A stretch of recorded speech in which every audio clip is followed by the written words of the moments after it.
Clive was a lumberjack who lived alone on the edge of the forest near Dryden, a small town that barely appeared on any map. His cabin was old, built by his father 30 years ago. The only sounds Clive heard each morning were the axe splitting wood and the wind moving through the pines. He had no phone, no radio, and no neighbors for at least 3 miles. Every day was the same, and Clive preferred it that way.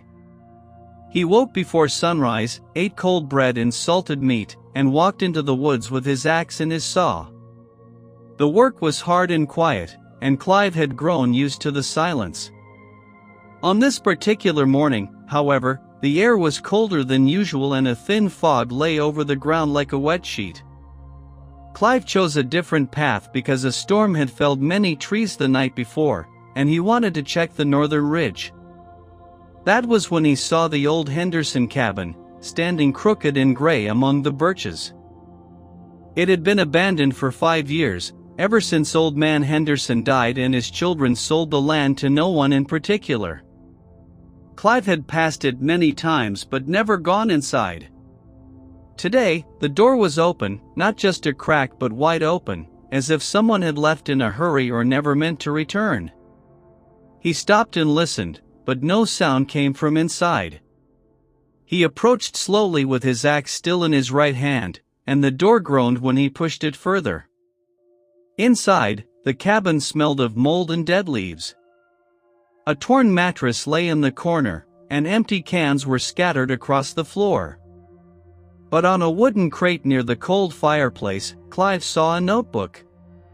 It was a child's school notebook with a cardboard cover and spiral binding.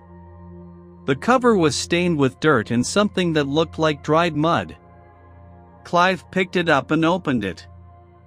The handwriting inside was small and rushed, written in blue ink that had faded in some places. On the first page there was a name, Sonia, and a date from 3 months ago. Clive sat on the edge of the crate and began to read. He was not curious, exactly, but the handwriting seemed desperate, and Clive had learned long ago that desperation in the woods usually meant trouble. The notebook was a journal written day by day. Sonia had been running from someone she did not name. She only described what she saw and what she feared. The first entry was calm. She had found the cabin, it was cold but dry, and she planned to stay for a few days before moving on. But the entries changed quickly. By day 10, she wrote that someone had followed her tracks to the creek.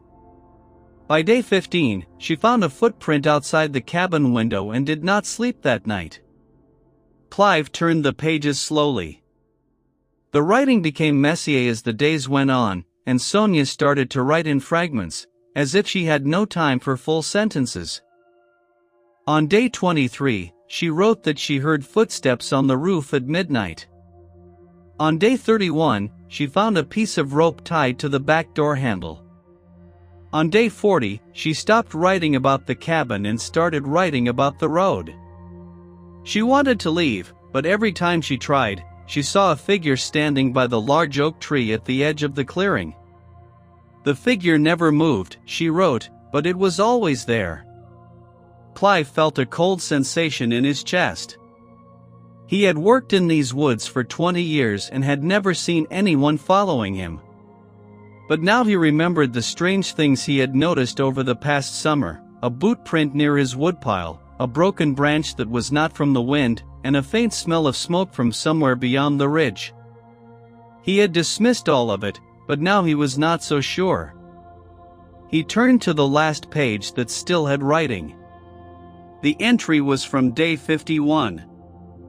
Sonia wrote that she had hidden something important under the floorboards of the cabin, something that would explain everything if she did not survive. She also wrote that a girl knew where to find it, and that the girl would come looking for help. Then the page ended.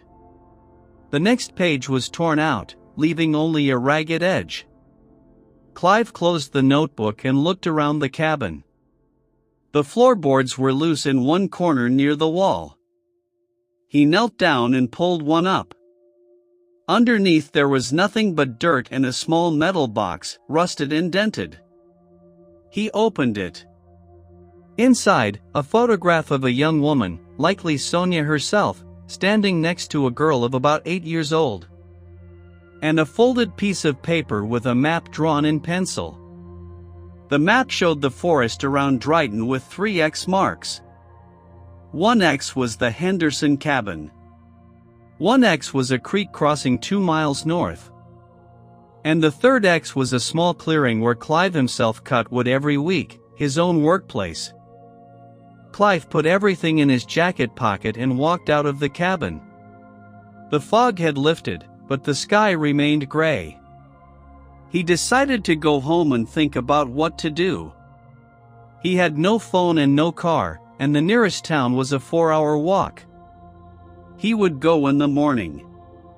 That was the plan. But when night came, Clive was sitting at his small wooden table, eating his dinner by the light of a kerosene lamp. The notebook lay open beside his plate. He had read it 3 times now, and each time he noticed something new. Sonia had been afraid of someone who knew the forest better than she did, someone who could move without sound and wait for hours without moving. Clive looked out the window. The forest was black, and the wind had stopped. Then he saw it. A small fire burning in the clearing where he had worked that morning. There was no reason for a fire there. No campsite, no road, no trail. Clive stood up slowly. He took his axe from the hook by the door and opened the door. The cold hit his face, and the smell of wood smoke reached him immediately. He walked toward the fire, his boots crunching on the frozen ground. The clearing was about 200 yards from his cabin. As he got closer, he saw that the fire was small, made of twigs and dry leaves. Not big enough for warmth, but big enough to be seen. Sitting on a flat rock beside the fire was a small girl, no more than 8 years old. Her hair was dirty and tangled. She wore a coat much too large for her, the sleeves rolled up several times. Her feet were bare and red from the cold. She did not shiver, and she did not cry. She just looked at Clive with pale eyes that held no fear and no hope. In her hands, she held a torn piece of paper. It was the missing page from Sonia's notebook. Clive stopped a few feet away from her. He could see that the girl had been in the woods for a long time. There were scratches on her hands and dirt under her fingernails. She did not speak. According to Sonia's note, the girl knew where the rest was hidden. But the girl just looked at Clive and waited. He crouched down to her level and held out his hand. She did not take it. Instead, she unfolded the torn page and turned it toward him so he could read. There were only 4 words written there, in Sonia's handwriting. The girl is not alone. Clive read those 4 words twice, and then a 3rd time. Each time they became worse. The girl is not alone. He looked around the clearing, past the small fire and into the darkness beyond the trees. He saw nothing. But the forest had gone completely silent. No owl, no cricket, no rustle of leaves. That silence meant something was nearby, something that knew how to move without making a sound. Clive turned back to the girl. She still had not moved. Her expression was blank, as if she had already seen too much and nothing could surprise her anymore. Clive pointed toward his cabin and made a small gesture for her to follow. He did not try to speak, because he understood that words might carry too far in this quiet night. The girl stood up slowly, still holding the torn page, and walked behind him. They reached the cabin without incident. Clive closed the door and put the wooden bar across it. He lit a second lamp and put more wood in the stove. The cabin began to warm. He sat the girl on a chair near the stove and wrapped an old blanket around her shoulders. She did not thank him. She did not even blink. She just sat there, staring at the flames through the small iron door of the stove. Clive took out the notebook, the photograph, and the map. He placed them on the table. The girl looked at the photograph for a long time. Her face changed slightly, a small twitch near her mouth, but still no tears. Clive realized that this girl had known Sonia, and that Sonia had probably been trying to protect her. But from whom, and why, and where was Sonia now, he did not know. He showed the girl the map with the 3 X marks. He pointed to the first X, the Henderson cabin. She nodded. He pointed to the second X, the creek 2 miles north. She nodded again, more slowly. Then he pointed to the third X, the clearing where he cut wood every week. The girl did not nod. Instead, she took a piece of charcoal from the stove's ash bucket and drew a line on the map. The line went from the creek to a fourth point that Clive had never noticed before. It was a small hollow near a fallen oak tree, about half a mile from his cabin. Then she wrote something on the map in slow, careful letters. "He sleeps there." Clive felt his breath stop. Someone had been sleeping in the hollow near his cabin. Someone had been watching him, maybe for weeks, maybe longer. He remembered the strange boot print, the broken branch, the faint smell of smoke. Everything made sense now. He looked at the girl. She was pointing to the hollow on the map and then to the axe by the door. She was asking him to go there. But Clive was a lumberjack, not a fighter, and he was not young anymore. He needed to think. He sat down across from the girl and tried to understand the full picture. Sonia had been running from a man who knew the forest. She had hidden the girl somewhere, probably in another cabin or a root cellar. Then she had gone to the Henderson cabin to wait and write. The last entry suggested that Sonia did not survive. The girl had come out of hiding because she had run out of food, or because she knew Sonia was not coming back. Now the girl wanted Clive to go to the hollow where the man slept. But going there alone at night was foolish. Clive decided to wait until morning. He pointed to the window and made a sleeping gesture with his hands. The girl understood. She curled up on a wool blanket near the stove and closed her eyes. Clive did not sleep. He sat with his back against the wall and his axe across his knees, watching the door and the windows until the first gray light appeared in the east. When the sun finally rose, the girl was already awake. She had folded her blanket neatly and was standing by the door, waiting. Clive made a quick breakfast of bread and water, giving the girl his share of the meat. She ate without enthusiasm, mechanically, as if eating were just another task she had learned to do. Then they left the cabin together.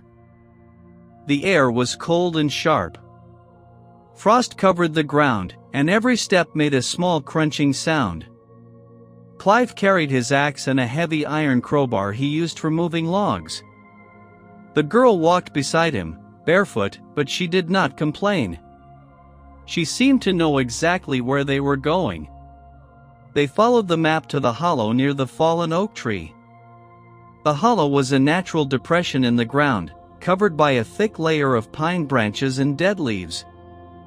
From a distance, it looked like just another spot in the forest. But as they got closer, Clive saw smoke rising from a small hole in the ground. Someone had built a fire underneath. Someone was living there. Clive motioned for the girl to stay behind a large boulder. She obeyed instantly, disappearing behind the rock as if she had done this many times before. Clive approached the hollow alone. He moved slowly, stepping on rocks and bare ground to avoid making noise. When he was 10 feet away, he saw the entrance. It was a low opening covered by a piece of old canvas. The canvas moved slightly, as if someone inside had just touched it. Clive stopped breathing. He raised his axe, not to strike, but to be ready. Then a hand emerged from under the canvas. It was a man's hand, calloused and scarred, with dirt caked under the fingernails. The hand reached out and pulled the canvas aside. A man crawled out of the hollow. He was thin, with a long beard and sunken eyes. His clothes were torn and stained. He did not look like a monster. He looked like a man who had been living in the woods for a very long time, surviving on whatever he could find. He looked at Clive, then at the axe, then at the boulder where the girl was hiding. His eyes widened with recognition. He opened his mouth to speak, but Clive did not give him the chance. Clive pointed the axe at the man and then to the ground, a clear signal not to move. The man raised his hands slowly. He had no weapon that Clive could see. But there was something wrong about him, something in the way he smiled without any warmth, a smile that said he was not afraid because he had nothing left to lose. The man spoke, but this story has no dialogue. So let it be said that he asked a question about the girl, and Clive did not answer. Instead, Clive looked into the hollow. He saw more than just a shelter. He saw ropes, knives, and a stack of photographs spread out on a piece of cardboard. The photographs showed different women and different girls, all taken from a distance, all in the forest around Dryden. Sonia's face was among them. The girl's face was among them. And one other face, a woman Clive had never seen, with a date written in red across the corner. That date was tomorrow. Clive understood then that the man had not stopped hunting. He had chosen a new target for the next night. The only reason the man was still here, still living in a hole in the ground, was that he was waiting for the right moment. Clive looked at the girl behind the boulder. She was watching him with those pale, expressionless eyes. Then he looked back at the man. And Clive made a decision that would end this. Clive did not kill the man. That was his decision. He was a lumberjack, not an executioner, and he had never taken a life in all his 53 years. But he could not let the man walk away either. The man was still smiling, still standing with his hands raised. That smile told Clive everything he needed to know. The man had no remorse. He would wait until Clive left, and then he would disappear into the forest. He would find another hollow, and he would keep hunting. The photographs proved that. He had been doing this for years, maybe a decade. Moving from town to town, following the empty roads and the forgotten trails. Clive reached into his pocket and pulled out the notebook. He opened it to the last entry, the one about the girl not being alone. Then he pointed to the man and to the hollow, trying to ask without words whether the man had written that. The man shook his head. He pointed to himself, then to the ground, then drew a line across his own throat. He was saying that Sonia had done that to herself. That she had torn the page and hidden the girl before something happened. But the man was lying. Clive could see it in the way his eyes shifted toward the stack of photographs. The man had found Sonia. The man had done something to her. And the girl had escaped. The girl was the only witness. Now Clive had to decide what to do with both of them. He could not take the man to town because the walk was 4 hours and the man might run or attack along the way. He could not leave the man here because the man would simply move to another spot. And he could not kill the man because that would make him no better than the monster he was facing. So Clive did the only thing that made sense. He picked up the man's rope from inside the hollow, a thick rough rope that smelled of sweat and dirt. He motioned for the man to sit down against a large tree. The man hesitated for only a moment, then obeyed. Perhaps because he saw no escape, or perhaps because he wanted to see what Clive would do next. Clive tied the man to the tree. He wrapped the rope around the man's chest and arms, then around the trunk, again and again until the man could not move more than a few inches. He tied it tight, the way he tied logs for transport, a knot that would not come loose without a knife. The man did not resist. He just watched Clive with that same hollow smile. Then Clive took the crowbar and broke the man's right hand. Not out of cruelty, but to make sure he could not untie the rope. The bone cracked with a sound that made the girl flinch behind the boulder. The man screamed once, then stopped, breathing heavily. Clive did not enjoy it. He did it because he had seen the photographs and because he knew that this man had done far worse to Sonia and to others. Then Clive took the girl by the arm and led her away from the hollow. They walked for 4 hours through the forest, following the old logging trail that led to the outskirts of Dryden. The girl never complained. She never asked for a rest, and she never looked back. She walked in silence, her bare feet bloody by the end, but she never stopped. When they finally reached the first house on the edge of town, a small white house with a porch and a fence, Clive knocked on the door. An old woman answered. She looked at Clive, then at the girl, and her face turned pale. She knew the girl. She had reported her missing weeks ago. The woman brought the girl inside and gave her water and blankets. Someone called the sheriff. Clive waited on the porch, sitting on a wooden chair, his axe still in his hand.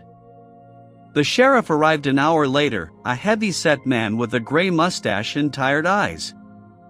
He asked Clive many questions. Clive showed him the notebook, the photographs, and the map. He told the sheriff about the hollow and the man tied to the tree. The sheriff left with 2 deputies, and they returned the next morning with the man in handcuffs and a large bruise on the sheriff's cheek. The man was alive. He would go to prison.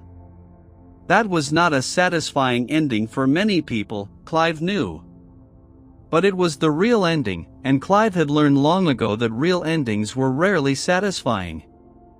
The girl was taken to a hospital and then to a family in the next town. That family had been looking for her for 9 weeks. She did not smile when they found her. She did not cry. She just looked at them with those pale eyes and then looked away, as if she had already learned that safety was temporary. Clive returned to his cabin that night. The notebook was gone, taken as evidence. The photographs were gone. The map was gone. All that remained was the memory of the girl's silence and the man's smile. Clive sat at his table, the kerosene lamp flickering, and realized that he would never feel safe in these woods again.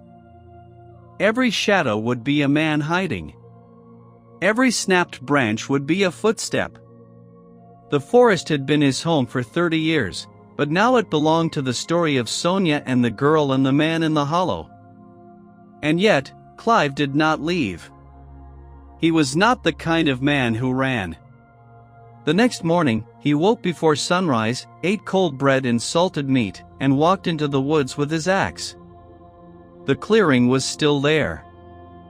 The old Henderson cabin was still there. The hollow near the fallen oak tree was still there, but the canvas was gone and the fire was out. Clive walked past it without stopping. He found a large pine that had been weakened by beetles, and he began to cut it down. The work was hard and quiet, and Clive preferred it that way. But at noon, when he stopped to rest, he saw something on a stump near the stream. A small stone placed on top of a folded piece of paper. Clive picked up the paper. Inside, written in a child's uneven handwriting, were 3 words: Thank you for helping." Clive looked around, but the girl was not there. She was gone, probably back in the next town, probably learning to live again. He folded the paper and put it in his pocket, next to the photograph he had kept without telling the sheriff. The photograph of Sonia and the girl standing together on a sunny day, both of them smiling, both of them alive.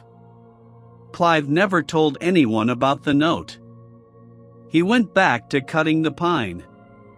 The sun moved across the sky, and the wind moved through the pines, and the forest slowly forgot that any of this had ever happened. But Clive did not forget. He kept the photograph and the note in a small metal box under his bed, and every few months, he took them out and looked at them. He wondered where the girl was now, whether she had grown up, whether she had found a way to trust the world again. He never learned the answer.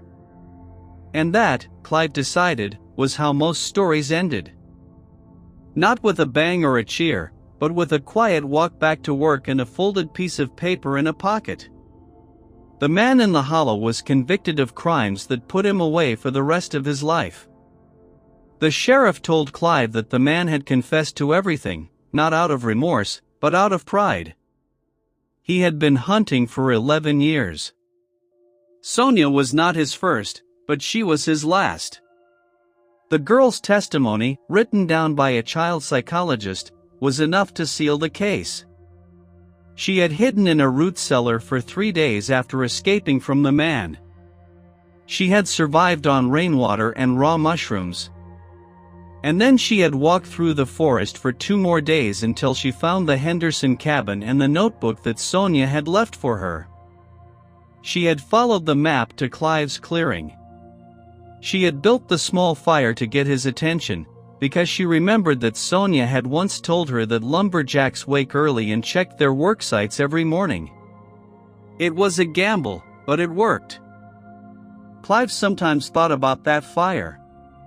A small pile of twigs and leaves, barely enough to cook an egg, but enough to save a life. He thought about the girl's bare feet and her expressionless eyes. He thought about the man's smile and the sound of the bone breaking. And he thought about the 3 words on the folded paper. Thank you for helping. That was all. No promise to visit. No explanation. Just gratitude, small and quiet, like the girl herself. Clive lived in his cabin for another 12 years. He never married. He never had children. But every winter, he left a pair of warm boots and a bag of dried food at the edge of the clearing where the girl had built the fire. No one ever took them. The boots rotted. The food was eaten by birds. Still, Clive left them every year, because he had learned that some acts of kindness are not about the result, but about the act itself. One spring, Clive found a letter tucked under a rock near the same stump. The handwriting was older now, steadier. It said only one thing. I am okay. Clive smiled for the first time in years. He folded the letter and put it in the metal box with the photograph. Then he picked up his axe and walked back into the woods. The sun was rising over the pines, and the air smelled of snowmelt and wet earth. Clive had no idea where the girl was. He had no idea if she was truly okay. But for now, that one small lie disguised as the truth was enough. The forest did not forgive or forget. It simply continued, and so did Clive. And that is where this story ends. Not with a hero's reward, but with a man cutting wood and a girl somewhere far away, learning to live.